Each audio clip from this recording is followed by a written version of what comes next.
them in the pasture, run them in the pen, work them up the Sundays, do it all again. Race them in the sand, buck them in the mud, drip a cowboy's sweat, bleed a cowboy's blood.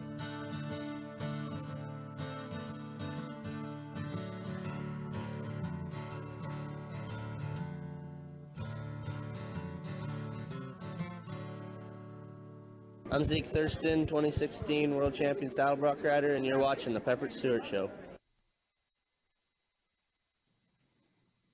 Next time you visit Fort Worth Stockyards and looking for that Old West historic feel, stop into one of these Old West locations, Miss Molly's, Stonehouse, or the Cadillac Hotel. Here you have a great selection of old boarding houses, brothels, hotels, with plenty of history to go around. These early Old West buildings have been preserved to keep that Old West feel. Take a minute to look them up. Find them on social media, Facebook especially, or book a stay at any one of these three locations. The simplest way to do that is to click on over to MissMollysHotel.com.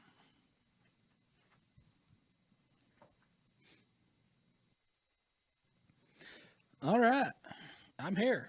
I am here. No one else. Is there no one else? No, there's not. Cole is not here. He's under the weather, as they say. So he is not here, but I am. I am here. If that counts, probably doesn't, but I am. So deal with it because you're watching it. It's not my fault. It's yours. You clicked it, so that's on you. Today, we got a lot of stuff going on. The PBR Stockyards Showcase happened over the weekend. We got some good stuff for that. We're going to talk about the PBR and the new deal that PBR and Cowtown got going on. They also introduced a new Bulls After Dark, Bulls Gone Wild event after that. So we got some footage of that as well. We're going to talk to a Western author. He writes Western and other. He's also a photographer, Charles Ray. We're going to talk to him today. Our musical guest today is none other than Goth Girl from New York, way up there in New York, way up in New York. We're going to talk to her, check out some tunes, see what's going on up in the Big Apple. Is the Big Apple, New York? I think so. Movie trailers. We got some movie trailers today, some good ones. Through the Eyes of Tammy FAye. I don't know. I don't know if they're trying to be real, if it's a Gemstones knockoff. I don't know, but we're going to show it to you. You figure it out. Your favorite serial killer is back. Dexter's coming back again for a limited series. We got some stuff for that for you. If you're into samurai swords and grapes and breaking records, we got that. There's a guy who wants to break a record with a ninja sword and some grapes. So we'll get to that today. Some other shows that I watched, we told you about last couple of weeks. We told you about some shows on Netflix. I've been watching them, so I'm going to tell you about those at some point today. On social media, there's a lot of stuff going on social media about travel. I don't know what's exactly happening, but I saw this thing about going, I've been to here and been to there. So I'm like, I don't know. I've been to Europe, but I haven't been to the border. So I've been to Mexico border, but I have been to Europe. So I guess that counts in that atmosphere. I don't know. You tell me. It's on the internet. People are watching it. So watching stuff is this. I want you to check this out. This right here is Courtney Olson. She wants to set a world record as well. So here's what she did. She used her thighs to smash 3 watermelons in 7.5 seconds to set a new Guinness World Record, beating the other woman who previously held the record at 14 seconds, also beating out the male version of 10 seconds. So she dominated this with some leg-crushing watermelons. So with further ado, watch your head and check this out. 3, 2, 1.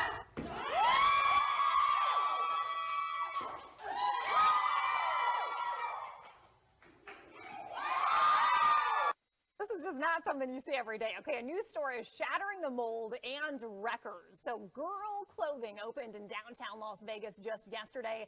And as part of the opening, its founder, Courtney Olson, reclaimed the world record for fastest time to crush 3 watermelons between her thighs. Yes, that is a world record. She smashed all 3 in 7.63 seconds. And as for the store, well, it is a community space for women helping to build a sisterhood. We are all ages, really. At the end of the day, you know, our main market is 20 to 40-year-old women, but I'm about to turn 40, and I'm like, my life is just starting. Don't try and tell me we can start using 5-pound dumbbells. I want to see women deadlifting for the first time in their lives and really flipping that switch and getting that mentality. Ah, she's so beautiful inside and out. Women-owned businesses and nonprofits will be able to host free community fitness and wellness classes inside, as well as self-defense classes. All right, check it out. If you want to set a world record, get it, you know, do a little working out, get some watermelons, and see what happens. Because everybody wants to do records. They want to break records for stuff. I don't know why they do, but everybody's wanting to do it. I don't get it. But here we go, Cowtown. Let's go to Cowtown. PBR happened on Friday night. None other than Texas's own Ezekiel Mitchell dominating. Two perfect rides back to back. I mean, he was flawless. But let's see what happened. Round one, he delivered his third best score when he covered Freddie Fender for 86 3/4. Of course, he did a celebration dance, which is always good. And after winning this event, he clinched his first victory since 2019 by winning this deal. Let's see what else happened. That's why you proofread these, I think. So Zeke went to the top 8. We're in the top 8 championship round. Marco Iguchi, he put it on. So Marco Iguchi was perfect, as well as Ezekiel Mitchell. Both of them rode both their bulls that night, although Ezekiel came out on top. Let's see. The Tour and Pro Division Stockyards Showcase was also a stop on the 2021 $1 million Bull Team Challenge. So the Bull Teams were happening there as well. So that was a pretty good deal. Rounding out the top 5 in that event, you had Ezekiel Mitchell, number 1, Marco Iguchi, Clayton Sellers, Luciano De Castro, and Dinner Barbosa. That was your top 5. I mean, that was a good event. And they just got through announcing that the PBR and the Stockyards Cowtown Coliseum are going to work together, putting on more events. So they're going to have more events, more PBR events there at the Coliseum. So stay tuned for that. Keep your eye on the calendar. But here's the deal. It wasn't talked about much. It wasn't talked about a whole lot. And a lot of the folks that showed up weren't sure what to expect. But it was Bulls Gone Wild. It was a bullfighting extravaganza, as they say. And they had some bull games. Ezekiel Mitchell was the team leader for the Platinum team. Cody Webster was the leader of the Red team. And they just had bull games. I mean, they had a good time, had some fun, did some tricks here and there, did a little freestyle. But other than that, if you weren't there, you missed out. I don't know. We got a little highlight clip of the Bulls Gone Wild. So let's check this out.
All right, good stuff. Oh, if you weren't there, you missed out. I'm just hoping that next time they put this event on, there's a little bit more information out about what's going to take place, because it was a good deal, a good show.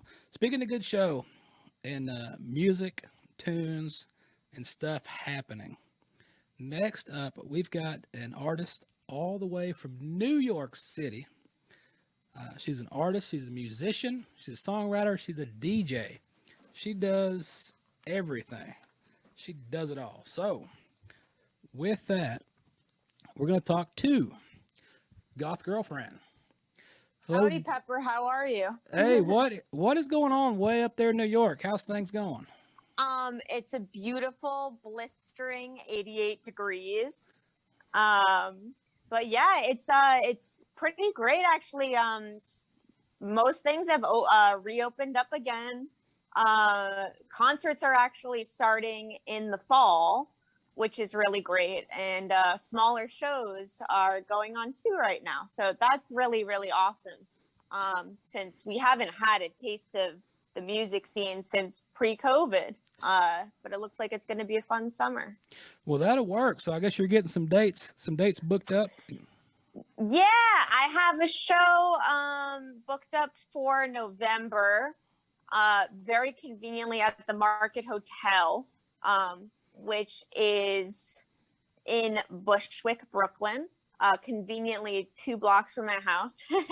And then hopefully I'll have maybe some DJ gigs strewn about over the summer.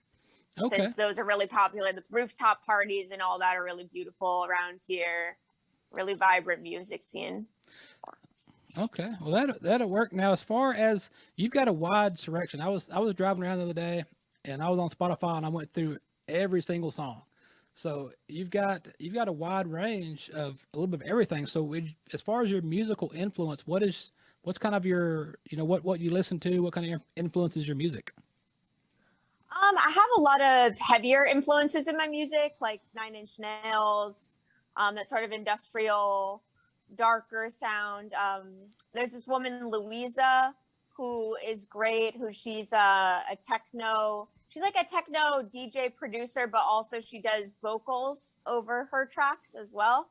And then also just newer hyperpop artists such as Dorian Electra. I really like them. My music, I don't really like to stay confined to one genre because it's not really what I listen to. I like, one day I'll listen to a rap track. I'll listen to my Earl Sweatshirt or Tyler, the Creator, or whatever. And then, the next day I'll listen to St. Vincent, who's a great singer-songwriter. And I think she's the best guitarist alive right now. So it's one of those things. But you do run into the issue of continuity, where it's hard to maybe build a specific brand or fan base if your music is all over the place genre-wise. But personally, I'm not too concerned with that because I tend to see that people are open to more genres than, you would think. People are branching out into new sounds that they didn't think they would maybe like before or would be open to. So yeah, that's sort of my MO. Okay. And I like to try as many things as possible. And you write a lot of your songs? Yeah, I do. Sometimes it depends when you're working with a producer. It will really help. I've worked with Austin Ballard and Austin Woodward, who are both great producers, where, if I'm stuck on a line, they'll help me fill in that line, or they'll see, oh, I really like what you did with the hook, but maybe we could restructure this to make it punch harder. But I write most, I would say on any given song, at least 65% of the lyrics are 100% mine, and that's a very low estimate. But yeah, I've been writing songs since I was 14, so that's one of my favorite things. Okay, yeah, singing songs, writing songs, playing instruments. I mean, that's some good stuff. Your one song, Rubberneck, is pretty good. I think we might can spin that at a couple of rodeo events. Oh my God, that would be incredible. I think that'd be some good energy for the bulls to buck to. Oh yeah. I got an event coming up this weekend. I think I might sneak it in there. That would be so awesome. I would love to see the video if you do end up doing that. Now, the new one that I seen that came out, diss track. Now, there's got to be a story behind this. Okay, yeah. So diss track, I don't know if you've ever seen like rap battles on YouTube. Yes. Where people will literally be battling and rapping and just roasting each other for like 15, 20 minutes. Oh yeah. And I thought, and like, you know, and then you also have classic like diss tracks, like I think the Pusha T one against Story of Abaddon against Drake, like you got some great Eminem diss tracks. And I was like, I'm not famous enough to have any real rapper beef, but I just want to write a diss track. So I was like, this isn't going to be about anyone real. And I'm just going to write a diss track as if there's this person I really hate and I'm trying to get at them. But then it was funny. It sort of took its own character. Mm-hmm. And as I wrote the song, I realized that I was targeting the type of person in the music industry, which unfortunately you see a lot, where people have money and, you know, they will buy their fake likes and their fake followers, and you can buy fake Spotify streams. You can even buy fake followers on Instagram that will interact with your post so they don't look like robots. Huh. The layers to this are crazy, where it's even to the point where A&R agents can get tripped up, where they may be interested in an artist and then not even know if they're legit because their fake plays look so real. Yeah. And I think it's kind of, it puts a bad taste in my mouth, because it's like, if that's what you want to do with your money, fine. But it is a little unfair to people who have been working at music, you know, and writing their own songs. And like a lot of these people have ghostwriters and blah, blah, blah. So yeah. I tapped into a lot of like anger there, and that's how diss track came about. It's good stuff. That's some good stuff. All right. So when you're not writing music and you're just out, you know, hanging out in New York doing stuff, what do you find yourself doing just, you know, to pass the time up there? I love exploring. There's nothing short to do in New York. You can, you know, any sort of restaurants. There's great museums and stuff. There's a art installation in Chelsea Market called Art Tech House. And they have really cool, like, projector, almost like, I want to say like verging on virtual reality installations going on right now.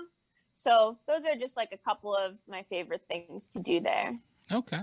All right. And for the folks out there watching that are looking to find your music and check it out, where's the best place to go? So my music is on any streaming platform: Apple Music, Spotify, Tidal, Amazon Music. All you have to do is search Goth Girlfriend. My debut EP is called Sex Brain. So if you search Goth Girlfriend Sex Brain, you're bound to find it. And then my Instagram is goth_GF, and that is where I'm most active, and I'll be posting updates to my music and life. Okay. Well, that sounds good. We will send the folks your way, and we appreciate you visiting with us. And appreciate you so much. It's been an honor. We wish you good luck down the road, and we're gonna let the fans get a little taste of some tunes. Thank you. Thanks so much, Pepper. She got a girl with red nail polish, who smiles in pictures you take. I wanna be the girl in red nail polish, but I'm too depressed to even bathe. I'm just a girl with the chip nail polish. I made every mistake. I didn't have friends for half of college, trading men in exchange for snakes. I want my heart.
All right, check that out. That's one of the tamer tunes we can play for you guys. But there's some other good stuff on her album. She's got some good tunes, a little bit of everything. I mean, just like everybody riding on the rodeo road, everybody listens to different stuff. Your playlist goes, from everywhere. So if you'll go in there and check it out, listen to a couple of those tunes, you'll be adding those to your playlist. I guarantee it. All right, what else is going on today? I told you we had an artist we're going to talk to. He's an artist, he's an author, he's a photographer. He does it all, but he also writes Western books. And that right there is Charles Ray. Charles, you there with us? Hello? Maybe not. Where'd he go? Charles, you there? Uh-oh. Guess not. I guess not. All right. I guess we'll do something else. Guess we can talk about this new show coming out, a new series. Your favorite serial killer is making its way back to the screen, and that is Dexter. Jim Lindsay, America's favorite serial killer, Dexter Morgan, is back on Showtime in a 10-episode limited series coming this fall. You can watch this limited series premiering in 2021. All past seasons are also available to stream on Showtime if you want to check this out.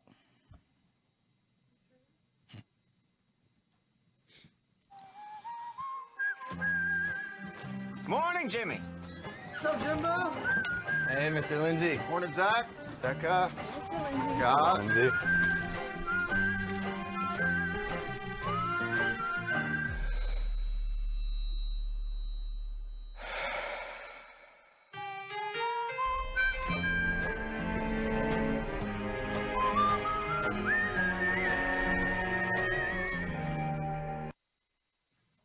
All right, we are back again.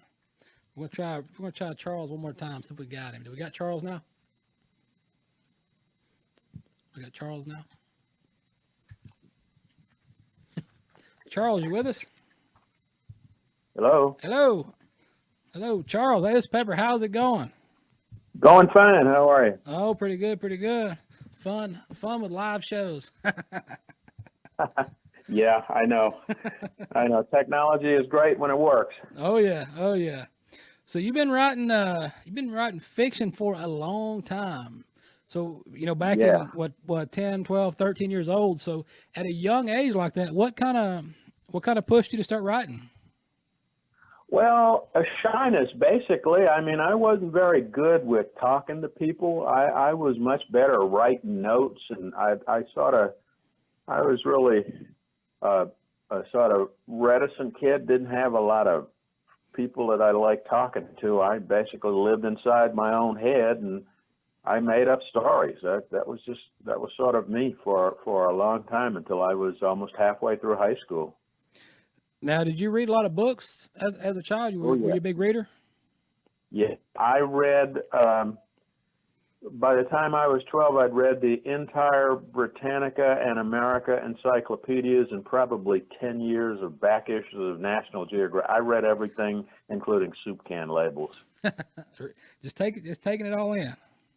Yeah. Okay, all right. Now you write Western, a lot of Western novels. What is it about the Western books? What is it about Western stories that piqued your interest? Well, I'm sort of an amateur historian. Well, actually, almost a professional historian, since I have a lot of college credits in history. I've always been interested in history. Back when I joined the Army in the 60s, haunting libraries all over the place. And the history of the American West has always fascinated me. I actually didn't start writing Westerns. I wrote mysteries. The first fiction I wrote, well, other than the short story that I published when I was 13, I wrote mysteries, but then I had some youngsters working for me in one of the government jobs I had who knew absolutely nothing about American history of the American West. So I used to write little stories about, you know, the Buffalo Soldiers or, you know, the Texas Rangers, just to school them on what the West was truly like. And I found I liked doing it, and I published a couple about the Buffalo Soldiers, which surprised me. People started buying them and reading them, and the rest is, as they say, history. I no longer really write mysteries. Every now and then I'll get an idea for one, but mostly I write stories about that period of the U.S. from about 1870 through 1900, which is really a period I think that's defined us as a nation. Yeah, yeah, and that's the thing. You know, even in today's, people are getting to the point where they kind of forget, you know, how we got to where we got. But sometimes, you know, you got to remind them about the history to see, you know, where we came from, how we got to where we are, and not to repeat it. Don't let it repeat itself. Yeah, well, that's it. And also, you know, I find, in a sense, the Western is probably the one truly American literary genre. I mean, it's not just about this country and its development, but it's one that only Americans could actually have written. And I think, you know, you're right. There are a lot of lessons for today in the stories of the Old West. Not that you know, my purpose is to tell a good story so people enjoy reading it and buy the next one. But you know, if you can teach them a little something along the way, that's a bonus. Yeah. Now you're also a photographer. You take photos, and you're a little cartoonist. So how'd that come about? Well, you know, again, when you live inside your head, you find things that you can do without having to involve other people. And photography and art, like writing, are things that you do by yourself. I started copying cartoons from the newspapers when I was, I don't know, about probably 8 or 9 years old. And it's just something that I found I had a bit of a talent for, and I kept doing. I used to do little cartoon booklets for kids in my high school class when I made pen money in high school drawing cartoon booklets for other students, and actually did a stint as a newspaper editorial cartoonist back in the 70s. Okay, yeah. But you know, it's what you do when you don't get along with people. Yeah. Yeah. Now, when you're out shooting, you know, as being a photographer, what do you normally shoot? What do you like to shoot?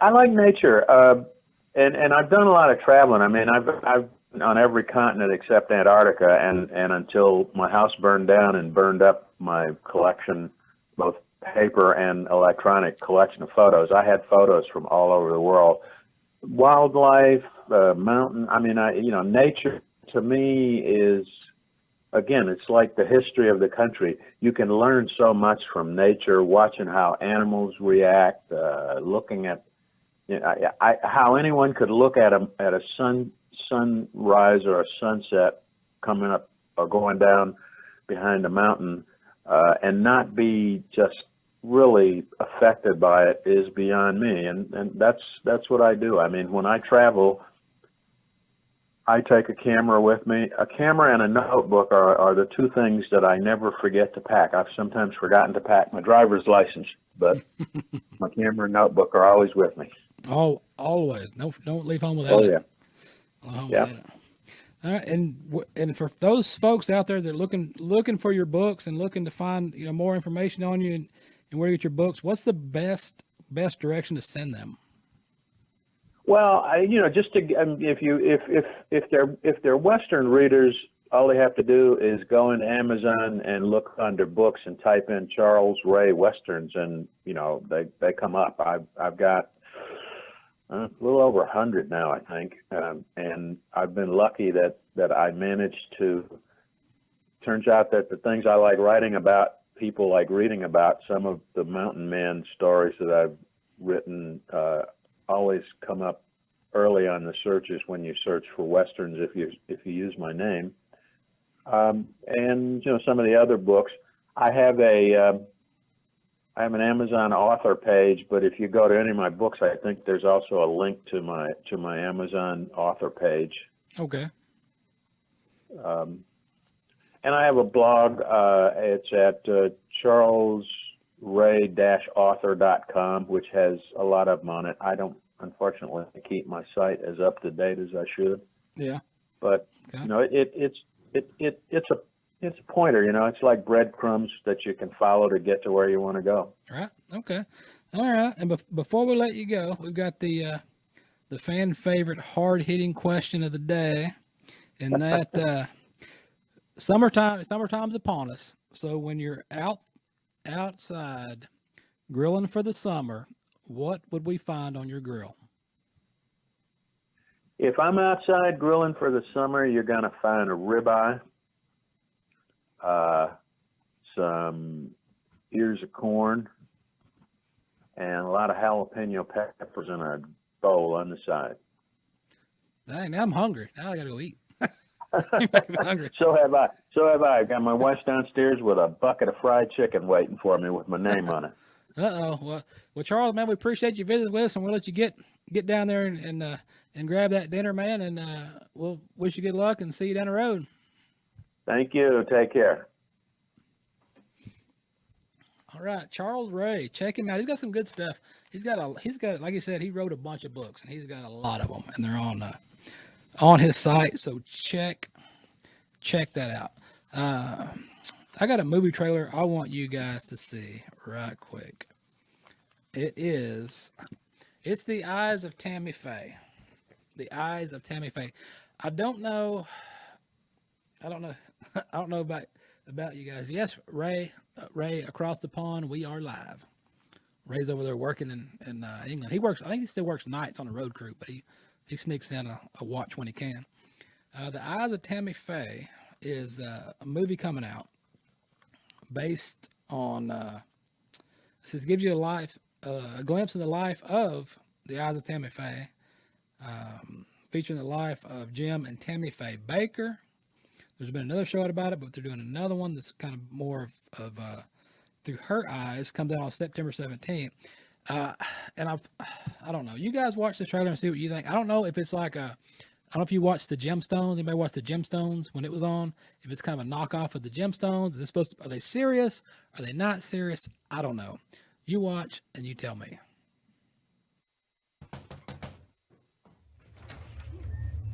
Tammy FAye, what'd you do?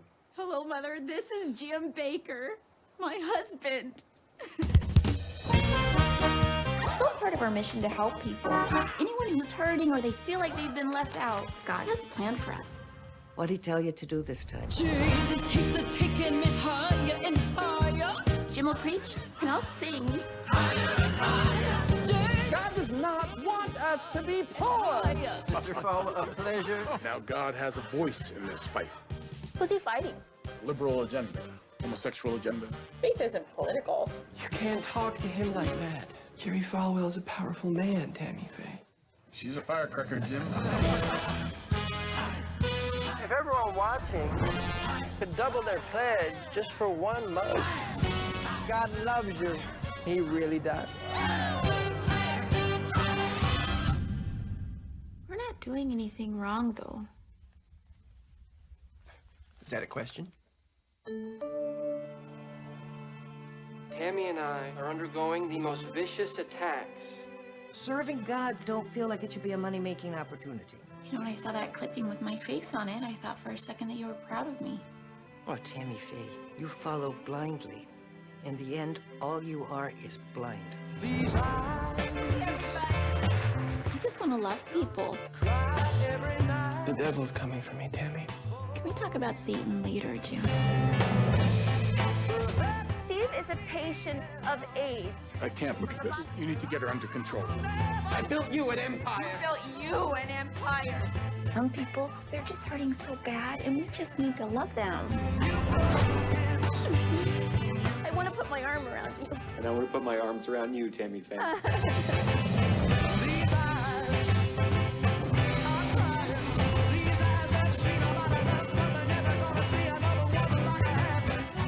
forward looking in the rear view mirror of my life. This is who I am.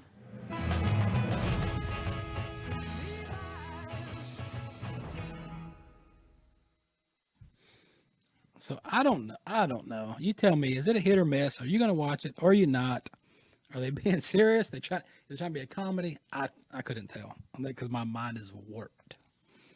Speaking of warped, if you have a book that's overdue, take it back to the library. There was an overdue library book that was returned to a Scottish library over in Scotland 38 years late after it was dropped off in a library 750 miles away in England. The Shetland Library said staff from the Bungay Community Library in England had hand-delivered the book to see in a sieve, or to see in a sieve, I don't know. But it's by Peter Bull. It was returned 38 years later. The book was due back on the 12th of July in 1983.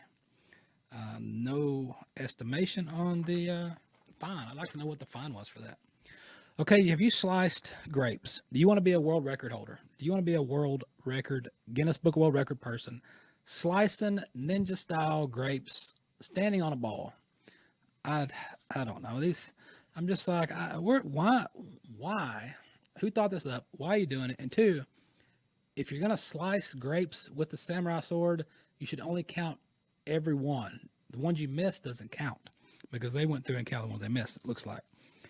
This man stood on a Swiss ball, sliced 59 grapes to retake the world record. To retake it, he already had it, lost it, took it again. Is that what's going on here? A pair of Idaho men whose Guinness World Record for using a samurai sword to slice through grapes was defeated by another team. So they took the record with 59. David Rush, who broke the record more than 150 records to promote with more, he's broke more than 150 records. This guy has nothing to do apparently. Let's see, they originally did 37 grapes. They got beat out by another guy with 55. So this guy threw 66 grapes at him. He hit 59, new record. Wow. Maybe you should go to work, get a job, dude. I don't know about you guys, but stuff's going on. Look on Pepper Stewart Show Facebook, see where we're going to be. We got events coming up. Stuff's happening. I don't know about you, but the highways and byways of Texas are calling me, and that's where I'm going.